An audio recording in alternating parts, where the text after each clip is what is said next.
बिस्मिल्लाहिर्रहमानिर्रहीम। एक्सरसाइज 9.4 है। इसका क्वेश्चन नंबर 6 है। आपको टी दिया हुआ है 3x² y minus Y Q plus 57 और ए पॉइंट दिया हुआ है। We have to find D T over D S at A in the direction of Y axis.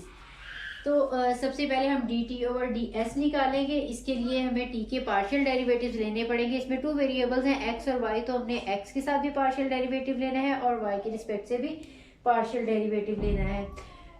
तो partial T over partial X का answer आ जाएगा 3×2=6 और इसी तरह से partial T over partial Y करेंगे तो वो आ जाएगा 3x² माइनस 3y²।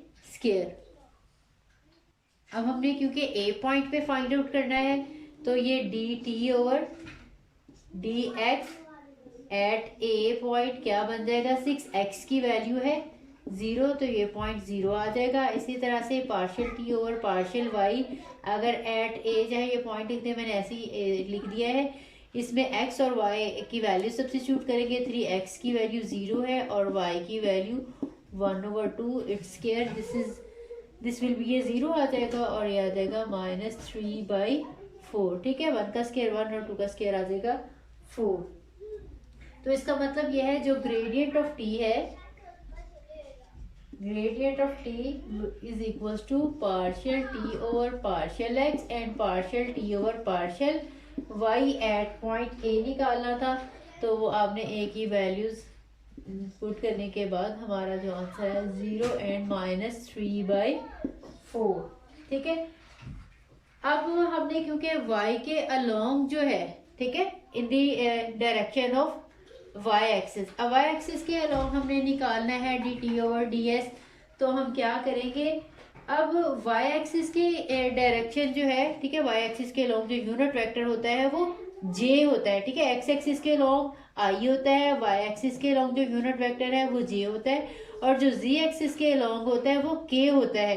तो हमने क्योंकि वाई एक्सिस के अलोंग लेना है तो इसका मतलब है हमने जिसकी डायरेक्शन लेनी थी वो हम जे लेंगे। ठीक है, जे लेंगे। जे को हम ऐसे भी लिख सकते हैं, J vector is equal to J unit vector. इसमें क्योंकि एक्स कंपोनेंट इसका 0 है और वाई कंपोनेंट इसका 1 है। जैसे देखिए जे को हम कह सकते हैं 0i+1 जे, क्योंकि इसमें के भी नहीं है। अगर हम क्योंकि इसमें 2 कोऑर्डिनेट्स में बात कर रहे हैं इसलिए जस्ट हमने एक्स और वाई की फॉर्म में लिखना है। अदरवाइज अगर हमने 3 कोऑर्डिनेट्स होता तो इसमें के भी 0 ही है।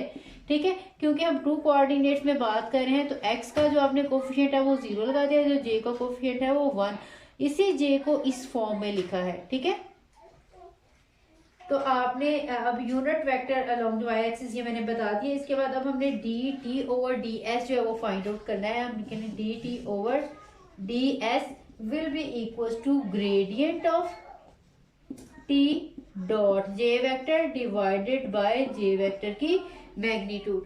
अब आपने, ठीक है, ये वाला फॉर्मूला पढ़ा था ना, उसके साथ डॉट प्रोडक्ट लेते हैं और उसी की डायरेक्शन, जिसकी वेक्टर की डायरेक्शन लेनी हो उसी के साथ आपने उसकी मैग्नीट्यूड के साथ डिवाइड करना है। तो अब ग्रेडियंट ऑफ टी जो आपने निकाला हुआ है वो यही है 0 -3/4 और जो जे वेक्टर है इसके साथ डॉट प्रोडक्ट लेनी है। जे वेक्टर जो है वो 0 और 1 होता है तो इसकी मैग्नीट्यूड भी लेंगे 0² और +1² ये 1 ही आ जाएगी। ठीक है, लिखने की जरूरत नहीं है, लिखना है तो आप एक दफा लिख लें। ठीक है, जितने भी यूनिट वेक्टर हैं इनकी लेंथ 1 है। ज़ाहिर है हम कहते हैं यूनिट वेक्टर ऐसे वेक्टर को जिसकी लेंथ जो है वो 1 हो। अब इनकी डॉट प्रोडक्ट लेनी है, 0 0 के साथ मल्टीप्लाई होगा तो वो 0 ही आ जाएगा। इसी तरह से जब हम -3/4 को 1 के साथ मल्टीप्लाई करेंगे तो वो -3/4 ही आ जाएगा। ठीक है, तो ये हमारे पास जो है वो D T over D S का आंसर आ जाएगा।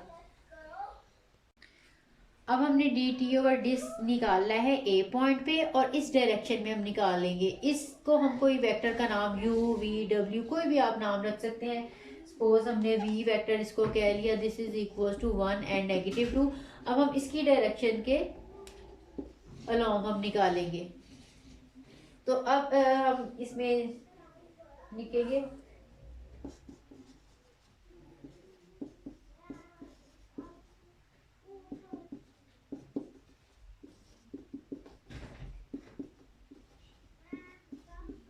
ठीक है। अब v की डायरेक्शन में हमने निकालना होगा, तो हम लिखेंगे gradient of t dot v vector divided bye v vector की मैग्नीट्यूड। पहले हमने j के अलोंग यानी y एक्सिस के अलोंग निकाला था, तो हमने y एक्सिस के अलोंग जो यूनिट वेक्टर होता है j उसके साथ डॉट प्रोडक्ट ली थी और मैग्नीट्यूड के साथ डिवाइड किया था। डिफरेंस सिर्फ ये है कि उसमें आपने j लगाया था, इसमें जो आपको वेक्टर दिया आपने यही वाला लगाना है। अब देखिए आपको i और j फॉर्म में लिखना आपने सीखा हुआ है, इसको भी लिखेंगे i माइनस 2j है। ठीक है, इस तरह से भी लिखा जा सकता है वेक्टर को, और ij की फॉर्म में भी लिखा जा सकता है। तो आपने ये ग्रेडियंट जो है हमने पहले निकाला था 0 और -3/4 वो लगाया, इसकी डॉट प्रोडक्ट लेनी, ये जो v वेक्टर दिया हुआ है 1 और -2 के साथ, और डिवाइडेड बाय इसी वेक्टर की मैग्नीट्यूड दैट इज 1 स्क्वायर और 2 स्क्वायर और इसका स्क्वायर रूट। ठीक है, -2 भी लिख लें तो बात एक ही है, क्योंकि हमने इसका स्क्वायर ले लेना होता है। ये आ जाएगा, इनकी जब प्रोडक्ट लेंगे 0 को 1 के साथ करेंगे तो ये तो आंसर 0 आ जाएगा, और नेगेटिव पॉजिटिव हो देंगे और इनकी कटिंग हो जाएगी तो ये 3/2 आ जाएगा। ठीक है, 2 * 4 और ये नेगेटिव के साथ मिलकर पॉजिटिव आ जाएगा, और डिनोमिनेटर में हमारे पास 1 स्क्वायर प्लस 2 स्क्वायर 4 प्लस 1 5 का स्क्वायर रूट आ जाएगा। ये इसको हम इस तरह से भी लिख सकते हैं 3/2/5 स्क्वायर रूट, तो हम 3/2 5 स्क्वायर रूट इस फॉर्म में हम इसको लिख सकते हैं। सेकेंड पॉइंट है the direction of greatest rate of change at A. हमने डायरेक्शन बतानी है ग्रेटेस्ट चेंज की, तो वही जो ग्रेडियंट ऑफ टी है, ठीक है, वही डायरेक्शन है इसकी ग्रेटेस्ट रेट ऑफ चेंज की। This one is equals to gradient of T, और ये भी हमने फाइंड आउट किया था, this is equals to 0 and -3/4। इसके बाद जो इसका नेक्स्ट पॉइंट दिया हुआ है थर्ड वाला, उसमें आपने मैग्नीट्यूड बनानी है ग्रेटेस्ट रेट ऑफ चेंज की, तो आपने इसी की जो है वो जाहिर है मैग्नीट्यूड जो निकाल लेनी है।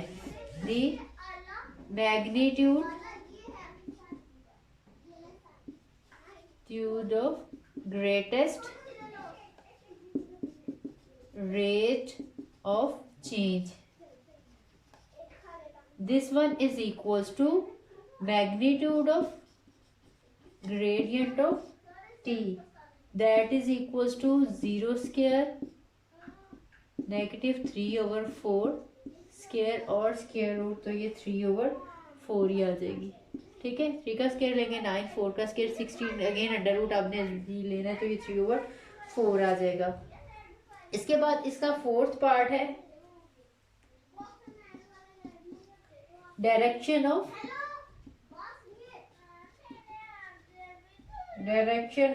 the isothermal